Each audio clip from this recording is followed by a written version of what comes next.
Welcome for the first time at the HNL Network Report. For the first time, we're going to do the Seattle Kraken, and our co-host, STRIATIC, will be with us tonight talking about the Seattle Kraken. We're going to reviewing a little bit the off-season 2022, and of course, the main camp. And finally, we're going to give you a little bit more information about the preview of the main camp start on a slate today, September 22nd, 2022. So, STRIATIC, welcome aboard of the Hockey Nation Live Show family, my friend. Pleasure to be here. Let's start with the couple of moves happening for the Seattle Kraken. We know last year, their first year in NHL, Ron Francis, I did not really like what he did overall during his draft expansion, everything like that. But this year, I gave him a star of the summer with maybe two other teams. I think he did very well, the Seattle Kraken. What a chance from 1 year to another year Ron Francis did. So tell us a bit more about what's happening with the Seattle Kraken, about their move during the summer. Well, first of all, last season was tough to watch for Kraken fans. And obviously with the situation at the draft with Shane Wright, that brought a lot of hope to the franchise. But then in free agency, to see really almost all the main complaints from the fan base about building an entertaining hockey team to watch in their expansion years, a real focus on addressing those specific needs, namely scoring, and doing it in a number of different ways, both through trade and in free agency, has really buoyed the spirits of the fan base, I would say. People are kind of excited. I don't think the expectations are for playoffs or anything like that, but definitely a more competitive, more exciting team. The Andrei Burakovsky signing in particular, there was a lot of talk going into free agency about maybe landing really the marquee players because of the cap space that Francis had maintained through all of last year. So there was money to go out and get guys like Johnny Gaudreau or Philip Forsberg. But instead, I think, or Nazem Kadri was also a player that was discussed as a potential acquisition. But the way that they've gone about acquiring players on a little bit shorter term, a little bit less AAV, and in some ways kind of, knock on wood, bulletproof contracts that are not going to tie the team into a bloated cap structure early. Like Andrei Burakovsky at $5 million for 5 years is fantastic in my books, especially like last year they went after Jaden Schwartz and they gave him and Philip Grubauer and kind of did like instant no trade clauses, like very player friendly, almost excessively player friendly contracts. Burakovsky being a two-time Cup winner with a defensive reputation and a limited no trade clause, not a complete no trade clause from the start of the contract. Even if he doesn't cover the bet offensively with increased minutes, that's a contract that can probably still be moved out just based on his pedigree. If 2 or 3 years down the line it's not working out, it's structured in a way, given his reputation, that it's not going to sink the team. Same with Bjorkstrand. Trading for him, he's got a little bit more money, maybe a little bit more difficult to move, but still, given the numbers that he's put up and the trajectory he's on, that I think everyone was kind of waiting for what Ron Francis would do with this $7 million in cap space that sort of had just been floating around the team, and everyone's wondering, like, are you going to do something? The team is losing. Are you going to make the move? And he really waited to the moment of maximum opportunity to take, well, I won't say take advantage of a cap strap team, but to, he was obviously looking for that kind of situation that Columbus had found themselves in. Great And I'm not point, sure it was because a great point what you said, because I just watching, just reading the cap friendly, and they have no yeah. contract at any moment over $6 million. They are all below $6 million.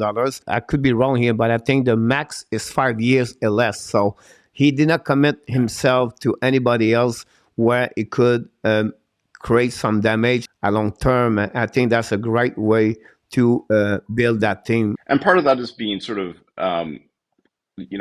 not forced into that situation, but with the Beniers contract and potentially the right contract, potentially even hopefully being, significant contracts, they've definitely future-proofed the cap structure in a way that, they can pay these guys once they come off their ELCs, You're absolutely right about if this. they want to do that. Yep, it was a pretty good summer for them, for the Seattle Kraken. So the next subject I want to talk tonight is, of course, is the rookie cam. And before we start with the review cam, I want to talk a little bit more about the NHL draft 2022 at Montreal. He hit the home run over there too. Talk about Shane Wright, number 4. I think if you would said to anybody before the draft start, the Seattle Kraken is going to draft Shane Wright, everybody was laughing, because they would never expect you to be at the 4 overall pick at that moment. And then he slipped out their hands. So there's great selection about this. But I want to talk about Jagger Furcus, 35 overall. Jamie Neiman is another one. David Goyette, 61. That's a pretty good one. Ty Nelson, the first overall pick at 16 years old in OHL. It's 4 players he picked during the summer.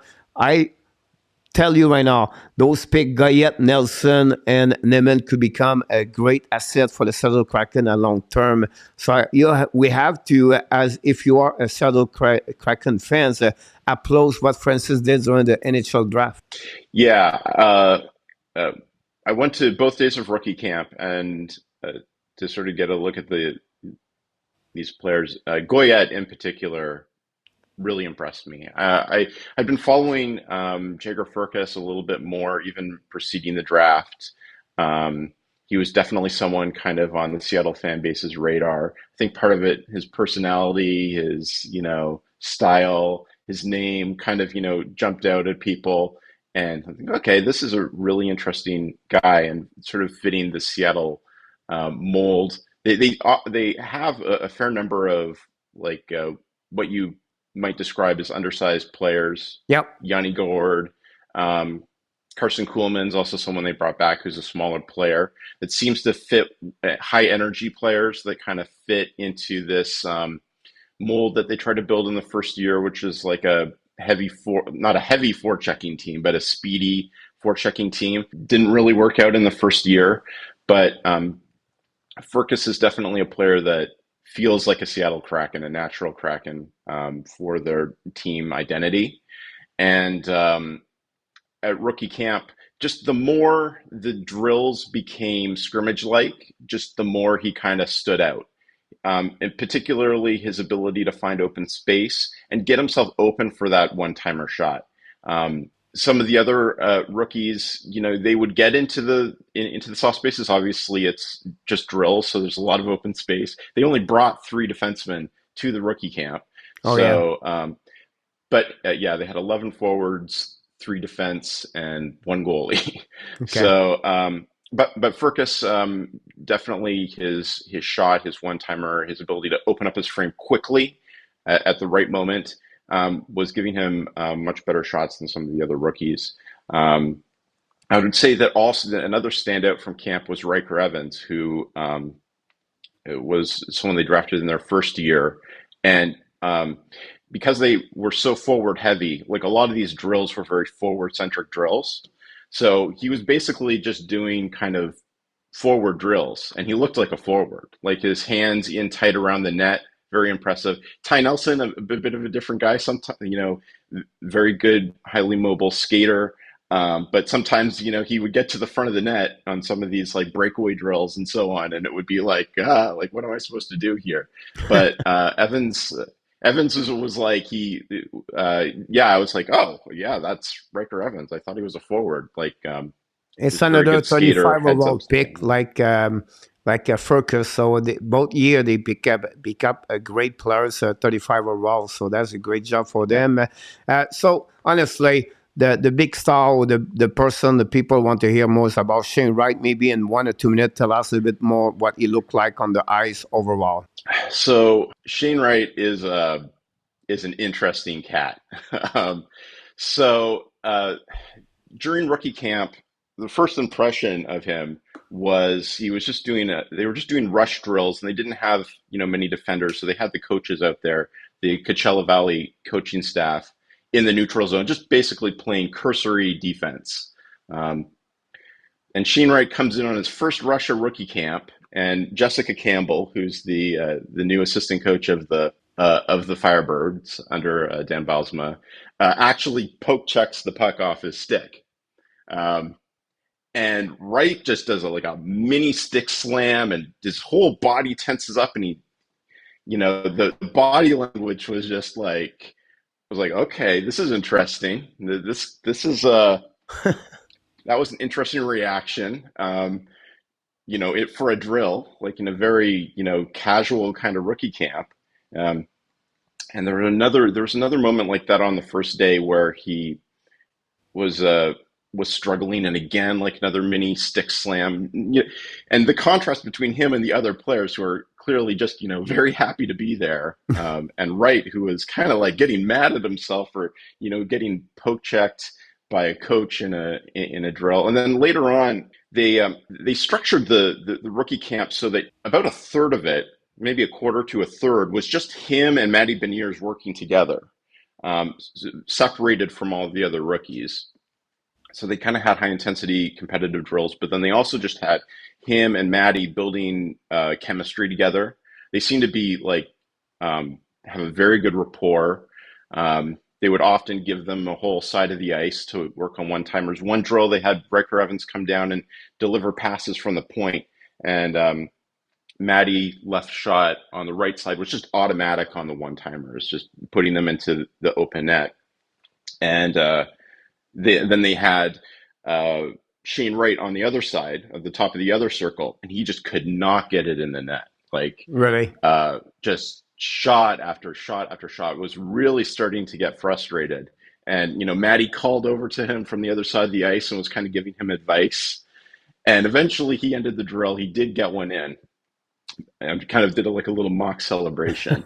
But it just made me think of like that clip from development camp with Yuri Slavkovsky, where he was struggling to keep the puck. Like, it was getting, like, you can take like 10, you can take like a 2-minute clip of any player, and just, Yeah. they'll look terrible, right?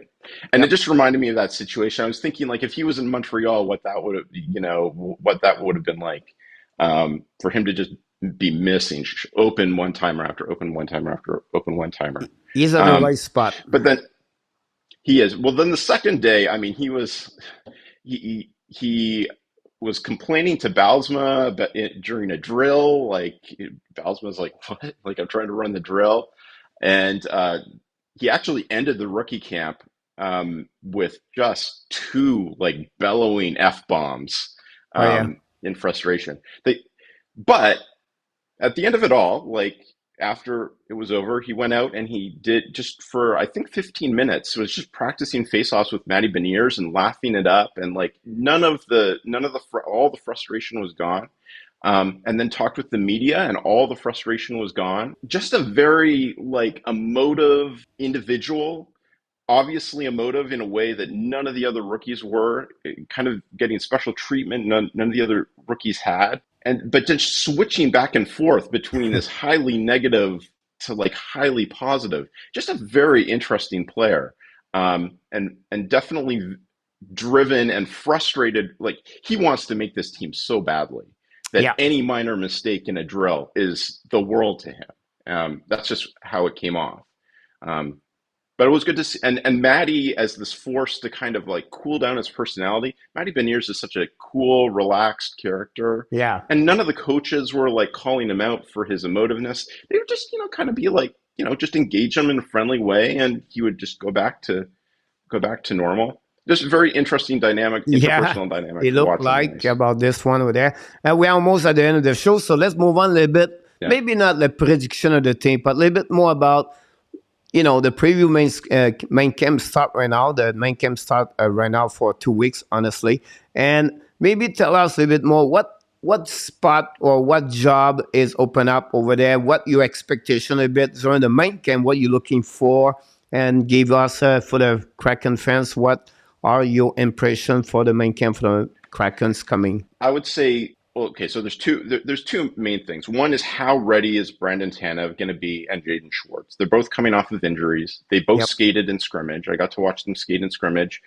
Tanev was clearly not 100%. But was definitely a full participant. Wasn't red jersey or anything like that. But you could tell he still is working on his lower body after that ACL injury that he had in the middle of last year. Yeah. So that could be interesting. It seems like he'll be participating in camp. Yeah, so that might leave an opening for a player early in the season. As well as Schwartz, it's unclear. I think his is more of an upper body injury. It was a little bit tougher to see what state he was at in the scrimmage. But if both those guys are back, it definitely closes up the opportunities for players to come in. I would say the two players that seem like they might have a chance are Shane Wright, obviously, and who is present at who is a full participant in Media Day, but also Riker Evans, who they had at Media Day, doing kind of like the main team, like headshots and videos, and the fact that when they separated off Maddie and Shane Wright, they also had Riker Evans involved in those kinds of drills with him as well, is maybe a tell that they kind of view him as being, at a different level than the other players. And it'll be interesting to see where he fits in, if he does make the team, if he's a seventh defenseman, or if he's able to, spell in for Carson Soucy, who had a very good year last year, in my opinion. That left defense seems pretty set. The right defense is interesting because they've got Adam Larson and Justin Schultz, who are locks, but then they've got their third pairing right D is Will Borgen, who was a big surprise last year. It took him a while to get into the lineup, but when he did, was very impressive. But he still only has something like 50 NHL games over 2 seasons. So it'll be interesting to see what happens in that. And then they pick up the guy for Washington Capitals, Kempney. Is one way I experienced who have some problem with injuries for the last 2 years, honestly. So the top 7 is pretty much, you don't have not many spots as a defenseman over there. When you talk about Olechek, Don, Larson, Schultz, Soucy, Borgen, and just maybe Kempney. And when you go to the roster construction, like there's Kuhlman, and then there's also Cole Lind, who is someone who kind of became more of a regular toward the end of last year. Obviously, very different player. There's a 3-year age difference, and Cole Lind is, potentially, he's got RFA, so he's price control. So it'll be interesting to see. That's a little bit of a battle on right wing. There's also questions about, like, where do you put Shane Wright? Do you play him as a center, or do you try moving him to wing? Do you maybe put him on Matty Benier's wing, right? You're spending all this time in camp building chemistry between the two of them. Do you give them a chance to work together, or is that just on the power play? And because you have all these players of similar kind of like contract and term length, you have a lot of very similar players. Yeah. So there's, figuring out who your first line is versus your second line versus your third is a little bit more difficult than other teams, because the skill levels are a little bit more horizontal across the team. The key for Shane Wright, like, they cannot keep him like a 4 line. He needs to be on the top 9 over there. And you think about this, it's not a bad team. Like, the forward is not bad. You think about Eberle, Schwartz, Burakovsky, Buckstrom, Gord, McCann. Right there, that give you already like 5 players. We have Danev is not on that list over there. They have Kiki, Donskoy, Wember, And then you have Donato, which just signed a contract. So it's getting jam and without talk about Matt Bernier. So um, do you believe he Yeah, they would don't make have it a. or not? Shane Wright. Oh, Shane Wright. I think for sure he's going to make it. I mean, Okay. just the amount of promotion, the marketing promotion they're putting behind him, at the very least for 9 games at the start of the Yeah, season. definitely. I Yeah, mean, it makes sense. if he absolutely craters in those 9 games, then maybe there's a conversation about Great, sending him back to great junior. comments about that. Yeah. But he also, you need to maintain the relationship, and this is not like a contending year for the team. Yeah. Probably not even for the playoffs. So, sending him to junior could sour that relationship with the team a little bit. And, the politics of these relationships with, the higher end draft picks are pretty important. I think it would take a lot for him to not see more than those 9 games. But if he's clearly out of his depth, then, he might not make the team Yeah. after the 9 games. So that's what we're looking for the main camp over there. We'll definitely go back next couple of weeks talking about the Kraken. This is the first time. We really appreciate the STRATIC to give us your information, what's going on with the Kraken. And then I believe this thing is going to be really more entertaining, better compared to year number one. Like you said, it's a process, it's a patient over there for the fans, but the fans want more, right? They want not only winning, but more entertaining at the game. It's a great crowd. It's a great location. And I think the next couple of years, it will be the team's going to get better and better with the draft pick they're going to get for the next 2 more years, of course. So that I expect a lot for the Seattle Kraken. And we'll see what's happening about this. So any comments you want to talk before we shut down the show? Yeah, I do want to talk a little bit about the goaltending situation because I think it speaks to what you're saying, like the great home arena environment. Phil Grubauer struggled so much last year, and yet it went like truly bad goaltending performance, particularly at the start of the year. He was a bit better to finish the year, but the support that he is feeling from the fans, the Gru chants. Despite having this, almost infamously poor post free agent signing season, at the end of the year, there he was. He was collecting the team award for, I think it was like most first stars of the Wow. season. So, when he succeeded in that at home, they would, reward him with the first star. When he makes a save, they reward him with the Gru chant. Just an immense amount of support for a struggling player. As an Oilers fan, very almost unusual. Usually when players are struggling, fans can be very severe and harsh, and certainly, some have had problems with Grubauer, but it really speaks to some of the, I think, not unique, but special qualities of the fan base that he has received so much support, and I believe will continue to receive that support. And it's going to be a test to see, if this very highly positive fan and media environment, kind of like a no bad vibes, all good vibes environment, can kind of help the team become a special, successful environment that's a bit unlike some other markets. Yeah, definitely. And then we know Martin John is the backup over there because the Chris Yeah. Drager got injured will be out for a couple of months. So John will bring some kind of veteran leadership inside that room for sure. So it'll be interesting And for the also, upcoming yeah, year. and also the way that they've supported the coaching staff, I think, are supporting Grubauer also by bringing in Steve Briere, by making a change at the goalie coach position, because he was having some technical, there were some issues with the defense, maybe not supporting supporting him as much earlier in the season, but there were some issues of him, kind of losing his angle a little bit, overplaying the puck, leaving holes, just kind of technical issues that, if they're addressed, could really radically improve his performance.